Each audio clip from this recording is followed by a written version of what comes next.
Well, right now, Joanne, health inspectors from the Wayne County Health Department are inside the Sportsplex right now. If you can see behind me here, they're actually conducting some water testing, but they suspect this was some sort of norovirus, and everyone who became ill had also been in the locker room. That's where they seem to have the most concern. I do believe a couple of them got sick on the bench, too, during the game. The Taylor Sportsplex closed today after about 24 young hockey players became ill with flu-like symptoms. 1 or 2 were sick on Saturday, but late Sunday afternoon is when the majority of those who became ill began vomiting and had diarrhea.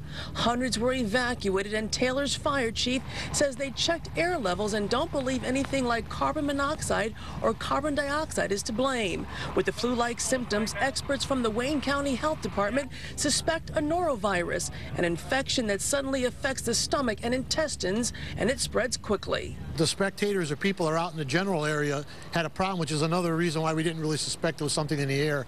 It was something that would have been going through the main ventilation system. You would have been more concerned if people outside of the locker rooms had problems, but we didn't find that last night. And joining me right now for the very latest is Carol Osterberry from the Wayne County Health Department. And Carol, let me ask you, first of all, you were just inside. What's the very latest you can tell us? I actually didn't go inside, but I will say that Wayne County health officials are investigating this. We were out here, we had a all-team meeting first, and then we set up our strategy, and yes, 2 employees are here doing a thorough investigation top to bottom, rather than just making presumptions on what could have happened. We want to know what happened, get to the cause of it, and then certainly educate the public about norovirus. That's, again, as you were saying earlier, what our first presumption is. It's looking that way, but certainly I can't say anything for sure until that investigation is done. And just real quick, the best way to prevent caution against norovirus?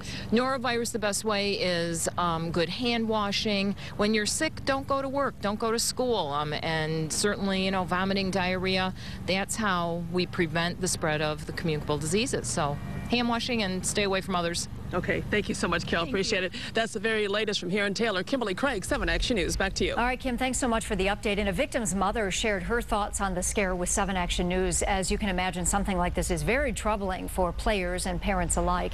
We spoke to a woman whose son participated in the tournament on Saturday. She says that that's when she first noticed players becoming ill. During the game, one of the players vomited on the bench. We attributed that to the flu. That night, Saturday night, some other players starting to get violently ill with stomach cramps, vomiting.